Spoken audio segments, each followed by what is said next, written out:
ရုတ်တရက်ဆေးရုံဝင်တဲ့ကားကြီးရောက်ချလာပြီးတော့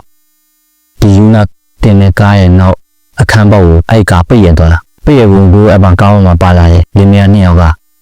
သူ့ရဲ့အမေကိုဆေးရလာပြန်တော့သူတို့ရောက်လာတဲ့အချိန်မှာသူတို့ကားပိတ်ရတဲ့အချိန်မှာဒီလူနာတင်ကားပေါ်အထက်ကနှလုံးရောဂါတဲ့ရေးကြီးရဲ့လူနာဒီဆေးမှမနိုင်တော့လို့နောက်ဆေးကိုကူးပြောင်းမှုအတွက်ပစ္စည်းတွေတင်မဲ့လူနာကိုတင်ဖို့လုပ်နေတဲ့အချိန်မှာဒီနောက်ကနေတော့ကားကြီးရောက်ချလာပြီးတော့အခုလူမျိုးပဲဒူနာတင်တော့မဲ့အချိန်မှာပိတ်ပြီးတော့ရပ်ပလိုက်သူ့မေယိုသူကဒါဆွဲပြီးတော့သူ့မေယိုဆေးကန်းထဲကိုသူကထည့်ဖို့ပဲအထက်လည်းရောက်တော့အထက်မှာရှိတဲ့လူတွေကဒီလူနာတင်ကားရဲ့နောက်ကနေတော့ကားကိုပြန်ရွှေ့ပြီး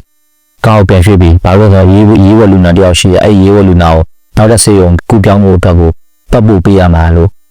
ဒါသူ့ကိုပြောခဲ့တယ်ဒါပေမဲ့ဒီလူက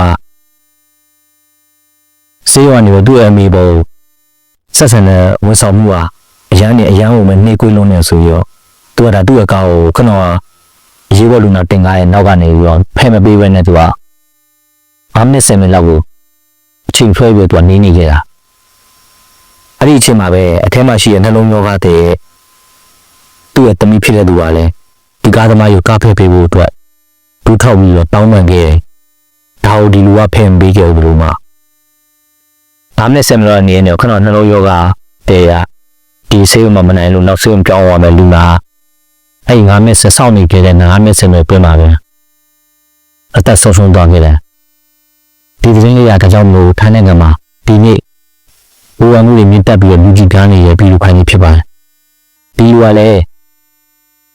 ဘာကြောင့်ခုလိုမျိုးလုပ်ခဲ့လဲလို့ကိုသတင်းတောက်တယ်မေးကြည့်လို့ဆိုတော့သူကသူ့မိဆေးရုံလာပြတဲ့အချိန်မှာဆေးရုံကဝန်ထမ်းတွေကဝန်ဆောင်မှုကနှိကွေးလုံးနေပေါ့ဒါကြောင့်မလို့သူကဒေါသဖြစ်ပြီးတော့အခုလိုမျိုးသူ့ကားဖက်ခိုင်းတဲ့အချိန်မှာသူကကားဖက်မပေးဘဲနဲ့ပြေကပ်ပြီးတော့နေခဲ့တာပေါ့ဒီဖြစ်ရပ်ကိုဒါဒီလူအလုပ်လုပ်နေတဲ့ထိုင်းနိုင်ငံမှာအကြီးဆုံးကုမ္ပဏီဖြစ်တဲ့ CBS ကုမ္ပဏီကလည်းဒါသိရှိသွားပြီးတော့သူ့ရဲ့လောနဲ့ပတ်သက်ပြီးတော့စုံစမ်းပြီးတော့စစ်ဆေးတဲ့အချိန်မှာဒီကအခုလိုမျိုးပဲသူ့ရဲ့အတ္တတစ်ခုကြောင့်သူ့ရဲ့ယူဆမှုတစ်ခုကြောင့်လူတယောက်ရဲ့အတ္တကိုဆုံးရှုံးသွားတာဖြစ်တဲ့အတွက်ဒီလူဒါအဲ့ကုမ္ပဏီကလည်းအလုပ်ထုတ်ပလိုက်တယ်